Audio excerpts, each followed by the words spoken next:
지금 우리가 계속해서 믿음에 대해서 다루고 있습니다. 그런데 이 믿음에 대해서 이야기를 하고 있는데 첫 번째 인물입니다. 하나님께서 인류에게 믿음이라는 무엇인지 알려주기 위해서 여러 가지 모든 인생들이 있지 않습니까? 그 인생 중에 대표주자로 1번 타자를 내세운 거죠. 이 1번 타자가 어떻게 나가느냐에 따라서 앞으로의 문맥을 읽을지 안 읽을지, 받아들일지 안 받아들일지가 결정되는 겁니다. 그러니까 굉장히 신중하게 하나님께서 선택하셨을 겁니다. 그 첫 번째 타자가 아벨이라고 하는 사람입니다. 근데 우리는 아벨이라는 사람의 이야기를 들을 때에 그냥 한두 가지의 정보로만 아벨을 판단하곤 합니다. 진지하게 우리가 아벨의 인생에 대해서 고민했던 적은 없던 것 같아요. 그래서 몇 주간 우리가 아벨이 누구인지, 왜 하나님이 이 사람을 믿음의 1번 타자로 세우셨는지를 묵상하고 함께 적용하는 시간들을 가지려고 해요. 그리고 이번 주가 특별히 어버이 주일이지 않습니까? 그리고 이번 달은 이제 가정의 달이죠. 그래서 하나님께서 세워주시는 믿음의 1번 타자가 도대체 어떤 가정에서 시작되었는지, 어떤 부모 밑에 있으면 이런 아이를 낳게 할 수 있는지에 대해서 우리가 한번 살펴보도록 하겠습니다. 요 결을 잘 기억하시면서 시작을 해볼게요. 자, 근데 먼저 시작부터 딱 걸리는 부분이 있는데요. 이 아벨이라는 이름이 범상치 않기 때문입니다. 이 아벨이라는 이름은 헤벨이라는 단어로부터 유래된 이름 뜻인데요. 이 헤벨이라는 단어를 제가 세 가지를 단어를 써서 설명을 해드리겠습니다. 첫 번째로는 호흡, 두 번째로는 증기, 세 번째로는 없음이라는 단어입니다. 그러니까 인생이라는 게 사실은 되게 거창하고 대단한 것 같지만 코를 이렇게 잡고 몇 분만 숨을 못 쉬게 하면은 그대로 그냥 죽는 거거든요.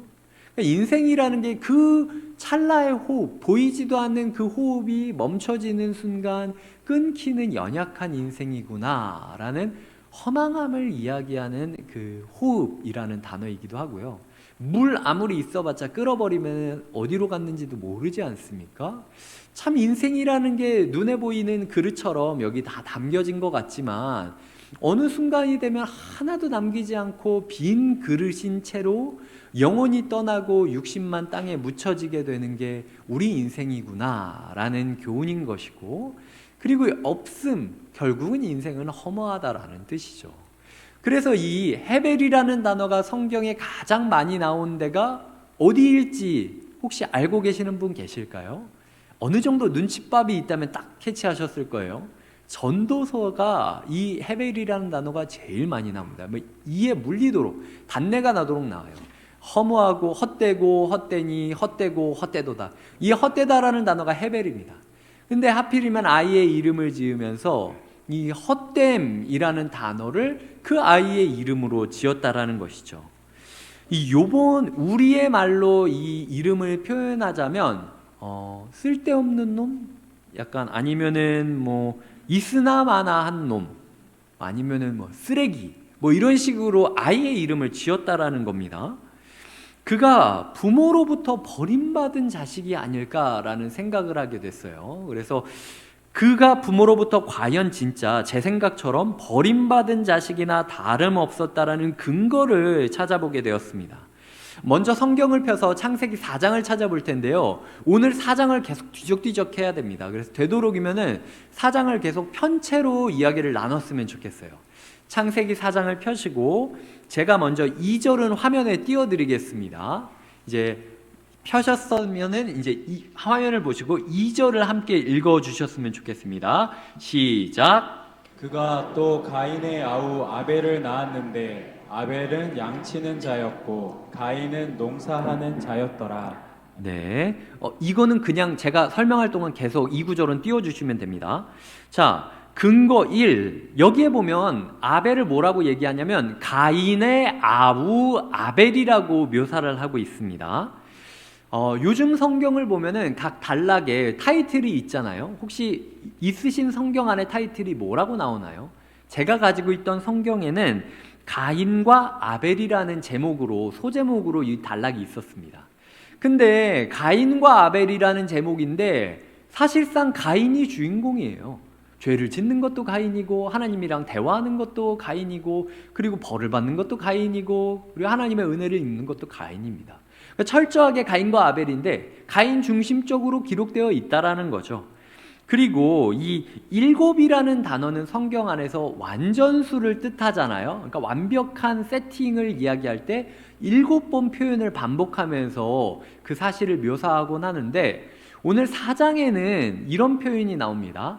가인의 아우 아벨 2절에 나오죠. 그리고 8절에 보면 가인이 그의 아우 아벨에게, 그리고 또 가인이 그의 아우 아벨을, 9절입니다. 내 아우 아벨, 내 아우. 10절입니다. 내 아우의 핏소리. 11절입니다. 내 아우의 피. 이제 다시 저를 보셔도 돼요. 그러니까 성경이 7번이나 걸쳐서 아벨이라는 사람의 정체성이 뭐였냐? 가인의 곁다리 인생, 가인의 그림자 인생이 아벨이었다라고 표현을 하고 있는 거죠. 그냥 우연히 그랬던 게 아니라 이 아벨이라는 사람의 인생을 괜히 헛되다라고 내가 쓴 게 아니야. 얘 인생은 진짜로 철저하게 가인에게 감춰져서 살았던 그림자 인생이었던 거야. 부록 인생이었던 거야. 라고 하나님께서 이렇게 딱 세팅을 잡고 이야기를 해주시는 겁니다. 자, 두 번째 근거입니다. 그런 아벨의 직업이 뭐였다라고 2절에서 기록되고 있죠? 양치는 자이죠. 4월 29일 날 제가 금요기도회 때 설교를 하면서 태초에 인간이 무엇을 먹으면서 자라가게 세팅되었는지를 그 하나님의 설계도를 설명드린 적이 있습니다. 자세한 설명은 그 영상을 참고하시면 돼요. 제가 여기서 거기까지 끌고 와가지고 그 내용을 얘기하기에는 너무 방대하기 때문에 조회수를 올리자는 게 아닙니다. 네, 그냥 그거는 이제 그렇게 하고, 자, 창세기 1장 29절을 한번 같이 읽어주셨으면 좋겠어요. 자, 시작. 하나님이 이르시되 내가 온 지면에 씨 맺는 모든 채소와 씨 가진 열매 맺는 모든 나무를 너희에게 주노니 너희의 먹을거리가 되리라. 네, 그렇죠. 태초의 인류는 채식, 특히 씨앗을 가지고 있는 열매를 먹게 세팅이 되었습니다. 그게 하나님이 원한 세팅이었다라는 것이죠. 또한 아담과 하와가 죄를 짓고 추방당할 때에 하나님이 이런 명령을 주십니다. 제가 3장 18절을 읽어드릴게요. 땅이 내게 가시덤불과 엉겅퀴를 낼 것이라. 내가 먹을 것은 밭의 채소인즉 이라고 이야기하고 있습니다. 그러니까 이전까지는 나무에서 나는 열매를 먹으면서 자라고 있었는데 이제부터는 타락했기 때문에 땅에 엉겅퀴를 해치고 밭을 일구면서 땅에서부터 농사를 지으면서 살아가야 된다라고 이야기를 하고 있습니다. 그러니까 여기서 정리를 해보자면 여기에도 육식에 대한 이야기는 없죠. 그러니까 인류 최초의 주식은 채식이었습니다. 그리고 농경 사회였다라는 겁니다. 자, 그런데 채식을 주식으로 하는 사회에서 양을 지키는 자로 살아간다라는 게 어떤 의미일지 한번 생각을 해보죠. 생계를 지키기 위해서 꼭 필요했던 주식, 농사는 가인이 짓고 있습니다.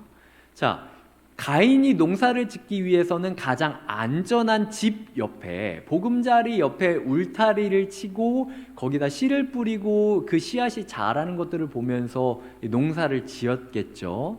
그러니까 가인과 아벨의 직업을 비교해 볼 때 가인은 안정적이고 규칙적이고 안전한 곳 옆에 있고, 그리고 그것을 일했을 때 모든 가족이 당신이 없으면 내가 굶어 죽을 거라고 이야기를 하면서 소위 말해서 높여주는 직업이었던 것이고, 아벨의 직업은요, 양을 쳐야 합니다. 지금 이 태초의 사회에서 어떤 짐승이 어떤 위협을 끼치는지 알려주는 사람이 한 명도 없습니다.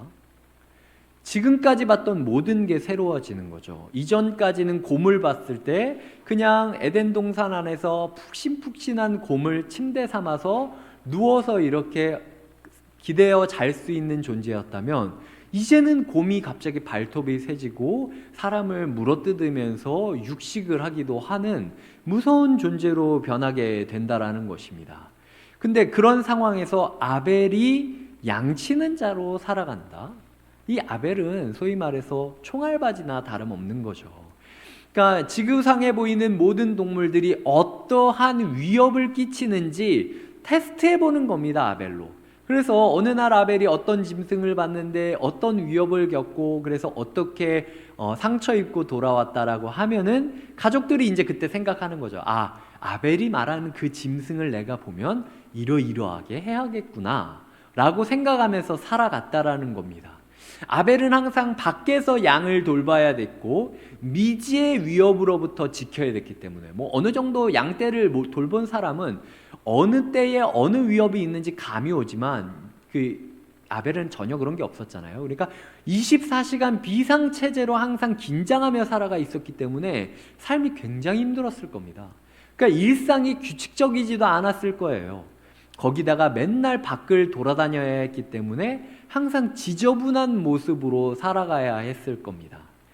직업에 빈부귀천이 없다고 하지만 사실 그 시대에 놓고 우리를 둘 중에 한 직업을 선택하라고 한다면 우리의 여기 있는 그 누구라도 저는 당연히 가인을 선택할 것이지 아벨의 길은 결정하지 않을 거라는 생각을 하게 돼요. 그런데도 불구하고 그 아벨은 그런 직업을 일상으로 삼아야 했다라는 것입니다. 그러니까 요약하자면 아벨이라는 사람은 태어나자마자 낙오자와 혐오자로 낙인이 찍혔다라는 거죠. 이름이 아벨이라고. 이 뭐 쓸데없음, 허무함, 얘 낳아봤자 별거 없음 이렇게 그냥 이름이 지어졌으니까요. 그리고 평생 누군가의 그림자와 부록과 총알바지가 되면서 살아가는 인생이 아벨이었답니다. 그리고 4장 마지막에는 어떻게 됩니까? 그렇게 해서 열심히 살아보려고 했지만 결국 그 인생의 끝이 내몰리고 짓밟히고 이용당하다가 돌에 쳐맞아서 배신당하고 죽어버리는 인생. 그 허무한 인생이 아벨의 인생이었다라는 사실이죠. 도대체 그가 뭘 잘못한 겁니까? 그가 뭘 잘못했길래 이런 인생을 살고 이런 인생으로 끝을 맺어야 하는 겁니까? 아까 읽었던 4장 2절에 1절을 함께 포개어 다시 한번 읽어보도록 할게요. 4장 2절, 1절과 2절을 함께 읽어보겠습니다. 시작.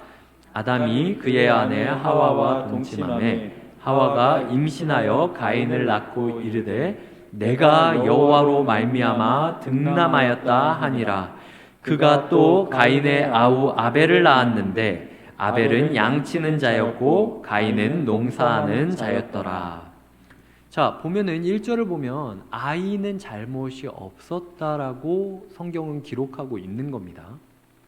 성경은 하와가 두 아들을 편애했기 때문에 이런 사단이 난 거라고 이야기를 하고 있어요. 그러니까 애가 무슨 잘못이냐? 하와가 잘못이다 라고 하나님이 선을 긋고 계시다라는 것이죠. 자, 일단 이것도 제가 두 가지 근거를 드리겠습니다. 첫 번째 근거는 가인의 이름 뜻이 아벨과는 너무 대조적이었다는 거예요. 가인이라는 이름은 얻다라는 뜻에서 시작된 이름입니다. 도대체 뭘 얻은 겁니까? 아담과 하와가 죄를 지었을 때 하나님께서 이렇게 말씀하시는데요. 창세기 3장 15절을 함께 읽어주시겠습니까? 창세기 3장 15절입니다. 시작. 내가 너로 여자와 원수가 되게 하고 내 후손도 여자의 후손과 원수가 되게 하리니 여자의 후손은 내 머리를 상하게 할 것이요 너는 그의 발꿈치를 상하게 할 것이니라 하시고. 자, 여기서 나타나는 그 여자의 후손, 이 후손이라는 단어가 단수로 사용되고 있습니다. 그러니까 뭐 아이를 많이 낳으면 뱀들을 이길 거야 이런 얘기를 하자는 게 아니라 하와에게 하와가 누군가를 낳게 되면 그 하와의 아이를 통하여 하나님께서 새로운 역사를 이루실 거라는 거죠.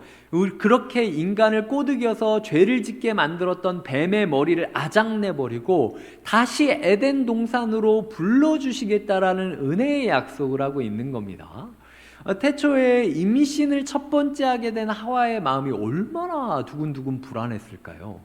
보이지도 않고 배는 불러오는데 다른 동물들을 보면은 멀쩡히 그냥 그 새끼들을 낳고, 근데 나는 이걸 어떻게 해야 될지도 모르는 채로 언제 아이를 낳게 되는 건지 모르는 채로 시간들을 보내고 있습니다.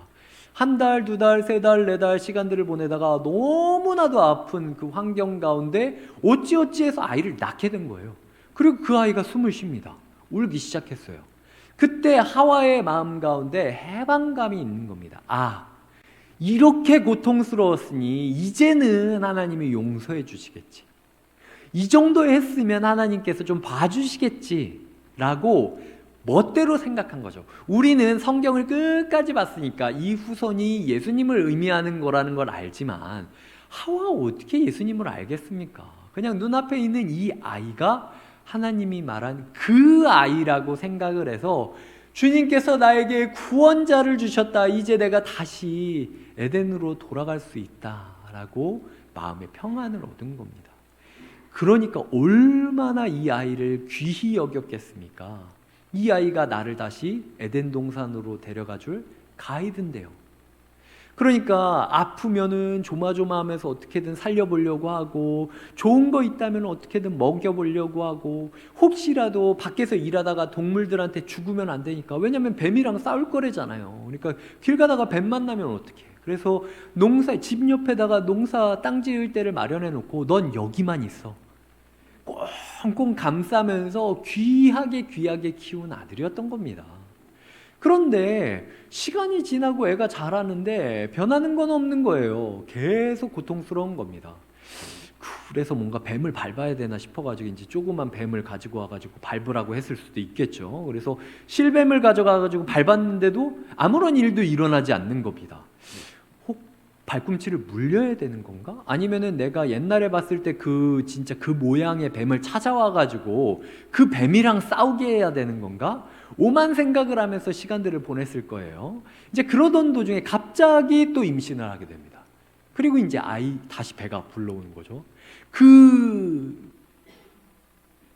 지시라고 얘기해도 되나요? 그거를 내가 그 과정을 또 겪어야 된다고 알기 때문에 더 무서운 거예요. 그래서 너무 싫은 겁니다. 이제 내 인생이 이렇게 아무 일도 없이 또 아이를 낳게 되면 나는 결국 혹시라도 에덴으로 평생 못 돌아갈 수도 있겠다라는 이 고민을 하게 되는 거죠. 그래서 불안해하고 하나님 이 아이 낳기 전에 에덴으로 들어가게 해주세요라고 했는데 결국은 그 자리에서 아이를 낳게 됩니다.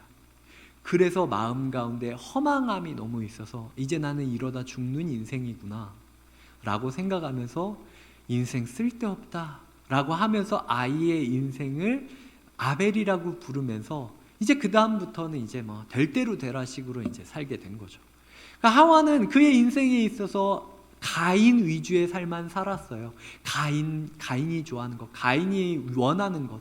하지만 그 끝에 있었던 것은 배신감과 원망만 있었고, 그 원망을 하나님 앞에 가져가서 하나님 저는 이렇게 생각했는데 제가 잘못 이해한 겁니까? 라고 얘기를 해야 되는데 그걸 하나님한테 나갈 자신은 없으니까 애꿎은 애한테 감정의 그 쓰레기통으로 삼아서 자기 스트레스를 분출시켜 버리는 거예요.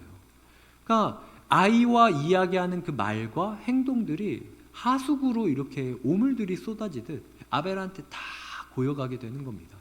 그러니까 집안에서 그렇게 편애의 가정이 이루어지다 보니까 그게 이 사단이 나게 된 원인이다라고 하나님께서는 이야기를 하고 계시다라는 거죠.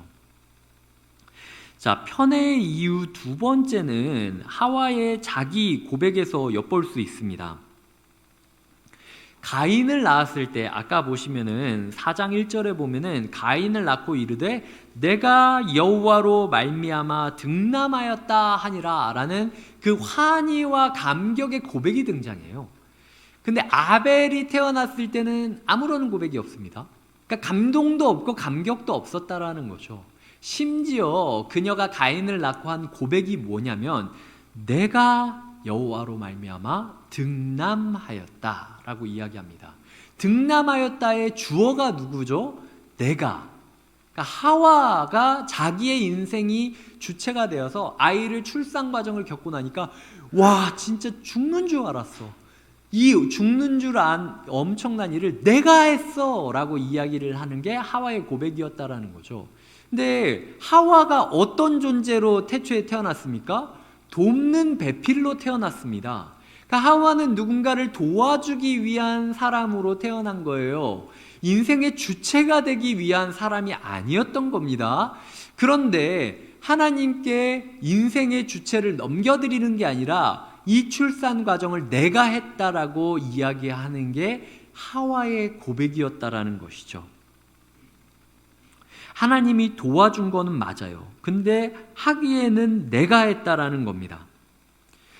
그러니까 자기 문제가 제일 중요하고, 자기 감정이 제일 중요하고, 자기 생각이 맞고, 자기 상황에서 자신이 해석하는 대로 하나님이 도와줘야 된다는 거예요. 하나님 입장은 난 모르겠고 내 입장을 하나님 이해해 보시라고 하나님께 이야기하는 신앙생활이 하와의 신앙생활이었다라는 것이죠. 그런데 나중에 보면 4장 마지막에 어떤 이야기가 나오냐면요, 하나님을 예배하면서 끝이 나게 됩니다. 하나님이 주신 아이다라고 표현하게 돼요. 그거에 대해서 조금 이따 다루게 될 겁니다. 그래서 이 편애가 문제였다. 이 하와의 편애 때문에 아벨과 가인이 이사단이 났다라는 것을 기억하고 계시면 될 것 같습니다. 그런데 여기서 우리가 한번 생각을 해볼게요. 이 자리에도 분명히 아벨이 있을 겁니다. 하나님께서 오늘 우리에게 주시는 적용의 말씀 첫 번째는, 첫째로 하나님께서는 편애와 편견의 희생양이 된 우리의 곁에 있어 주신다라는 거예요. 어버이 주일이라는 이야기를 듣기만 해도 몸서리 쳐주고 마음에 장벽이 생기는 분도 분명히 있을 것입니다. 내 아버지가, 내 어머니가 나에게 했던 그 일들 때문에 다른 사람만 사랑하시고 형제자매만 예뻐하고 나는 없는 사람처럼 치부하고 정죄했던 그날의 기억들이 떠올려서 하나님을 아버지라고 부르는 것조차 부담스러워지는 사람들이 분명 이 자리에 계실 거예요. 하지만 그분들에게 말씀드립니다. 하나님께서는 가인이 아니라 아벨을 1번 타자로 세우셨어요. 하나님께서는 모든 것을 다 가지고 있고 사랑받고 있다라는 그 사람을 믿음의 첫 번째 순서로 세우신 것이 아니라 그 누구도 신경 쓰지 않았던 쓰레기 인생, 부록 인생, 그림자 인생, 부속품 인생, 그리고 총알바지 인생인 그 아벨을 하나님의 첫 번째 믿음의 대표자로 세워주고 있다는 겁니다. 이 얼마나 바보 같은 일이에요. 제가 하나님이라면은 비즈니스를 이런 식으로 하지 않을 겁니다. 나중에 다뤄보면은 아벨 다음에 나오는 사람이 에녹이에요. 에녹이 누굽니까? 죽지 않고 살아서 천국에 올라간 사람입니다. 당시 히브리 그리스도인들에게 저는 에녹만큼 매력적인 카드가 없었다라고 생각해요. 핍박은 계속되고 더 죽을 수도 있는 환경 가운데 하나님이 믿으면은 복이 있다라고 이야기를 할 때 제일 먼저 내세우는 1번 타자가 에녹이 돼야 되지 않겠습니까? 너희 중에 혹시 잘 믿는 사람이 있으면 내가 죽지 않고 천국에 올려 보내줄게. 이렇게 장사해야 장사가 되지 않겠습니까? 근데 시작부터 하나님이 초치고 있는 거예요. 제대로 믿었더니 죽던 사람이 1번 타자인 거죠. 그러니까 너희 중에서도 대부분 죽을 거야 라고 이야기하는 게 하나님의 목소리라는 거예요. 하지만 이 당시 사람들이 느꼈을 그 박탈감, 사도행전의 많은 사람들 가운데 기적을, 사도들은 뻥뻥 기적을 일으키는데 왜 나는 똑같은 하나님을 믿고 있는데도 여전히 그늘 아래에서 이렇게 숨죽이며 살아가야 되는가라고 할 때 하나님께서 그 사람에게 아벨을 봐라, 내가 이 아벨을 1번 타자로 세우지 않았느냐라고 위로해주고 있다라는 사실입니다. 하나님께서는 우리 가운데 혹시라도 가족의 편애로 인하여 상처받은 분이 있다면 오늘 이 말씀을 통하여 내가 너를 고아와 같이 버려두지 않겠다라고 이야기하고 계십니다.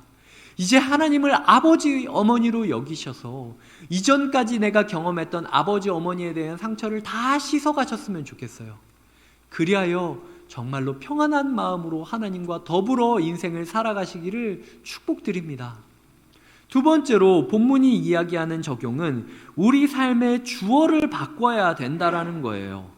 하와처럼 자기 생각, 자기 입장, 자기 마음에 함몰돼서 하나님을 오해하고 말씀을 오해하고 그래서 가족에 대해서 지나친 기대를 하거나 또 누군가를 스트레스의 배출구로 삼지 말아야 되는 비결이 뭐냐?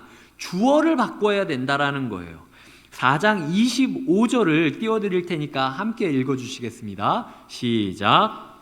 아담이 다시 자기 아내와 동침하매 그가 아들을 낳아 이름을 셋이라 하였으니 이는 하나님이 내게 가인이 죽인 아벨 대신 다른 씨를 주셨다 함이며.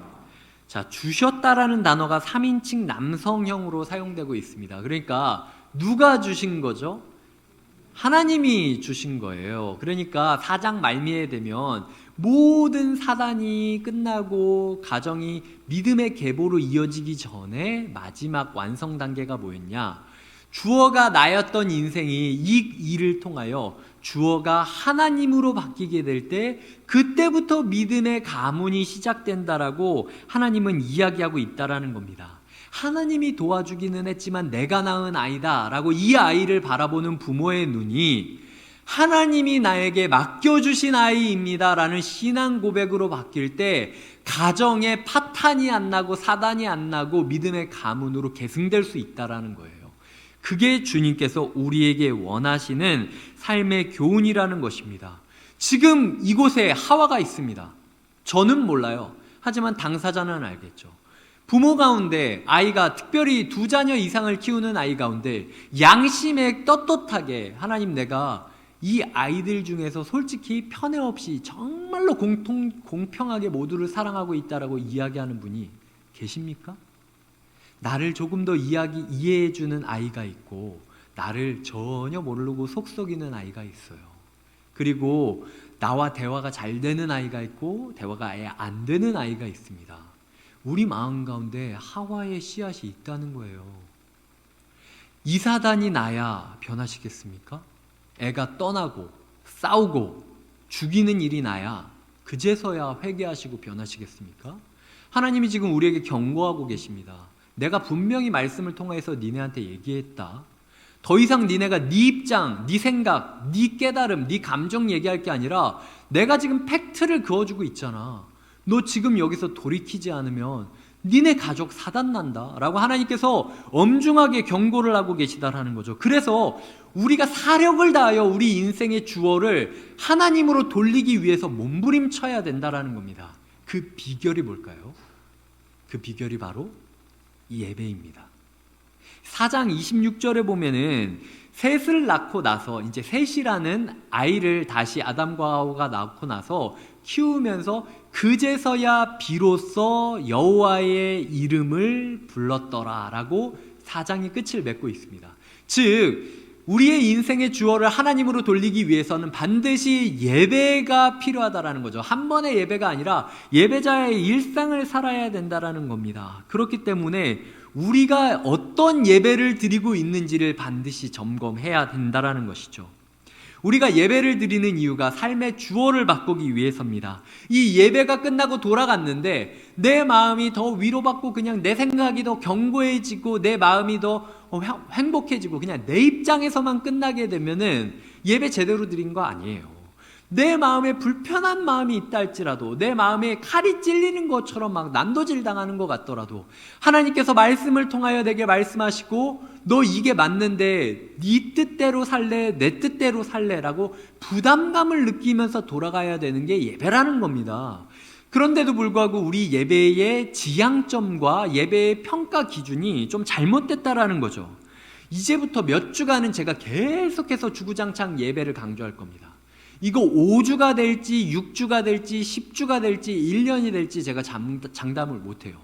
하나님이 그냥 끝내라고 할 때까지 이 아벨을 다루게 될 건데 이 아벨의 이야기를 계속 다루는 동안 내내 예배에 대해서 이야기를 드릴 겁니다. 그런데 이 예배에 대해서 제가 딱 한 가지 부탁을 드리는 건 예배에 좀 진심이셨으면 좋겠어요. 특별히 제가 이 밑작업으로 하나만 부탁드리겠습니다. 예배 15분 전부터 저희가 찬양을 부른다라고 이야기를 드렸죠.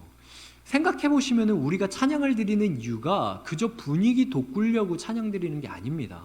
만약 우리가 분위기를 돋구기 위해서 찬양 드릴 거라면 다른 교회에서 했던 엄청나게 멋지고 화려한 영상을 틀어주는 게 더 나아요. 그리고 아니면은 유명한 음악가가 했던 찬양곡을 틀어주는 게 그냥 더 나을 수도 있습니다. 그럼에도 불구하고 우리가 찬양팀이 이 자리에서 찬양을 하는 이유가 뭘까요? 이 일 가운데 우리의 마음이 준비되어져서 예배로 뛰어들었을 때 우리가 은혜 받을 준비를 하고 하나님 앞에 나가기 위한 예열 과정이라는 겁니다. 이 찬양팀들 어제 제가 만나서 같이 좀 이야기를 나눠봤는데 토요일 날 아침 10시, 10시 반 이때부터 와가지고 제가 오후 3시에 여기를 떠났는데 3시에도 오후 연습해야 된다고 연습을 하고 있더라고요. 아침에 와서 창고에서 짐들 꺼내가지고 책상 정리하고 이 스피커들 다 선 연결해가고 하면서 악기들 세팅하고 그러면서 찬양하는 사람들입니다.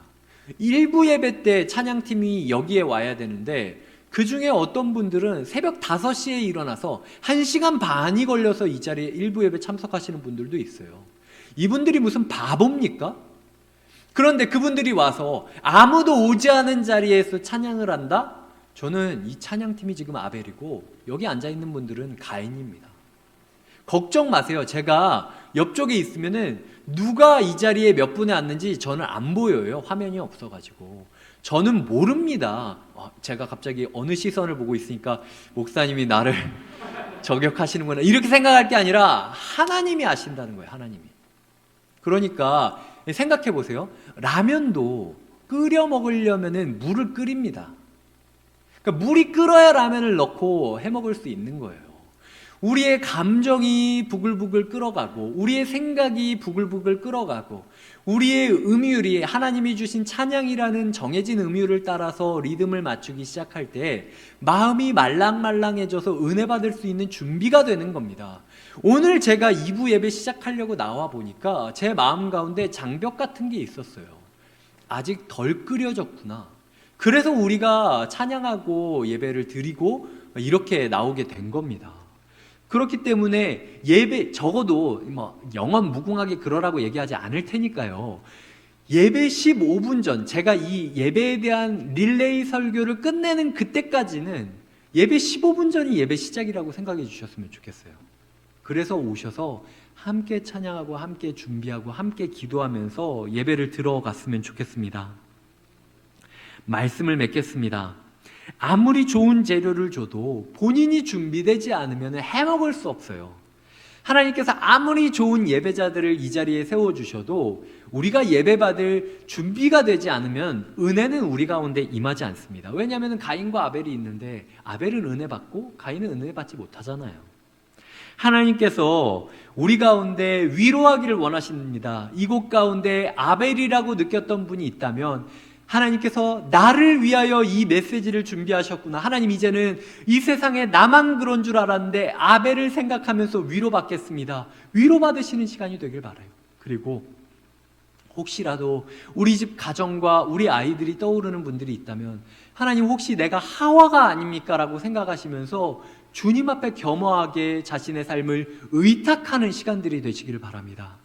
나의 주어가 된 삶에서 하나님이 주어가 되어 주시옵소서라고 강제적으로 밀어내야 되는 거예요. 찬양하고 말씀 듣고 예배 나오고 주저앉히고 정해진 자리에 정해진 시간에 정해진 곳에서 어떻게든 하나님이 세팅해 준 곳에 나의 뜻을 굴복시키면서 예배드리는 자세가 필요하다라는 것입니다.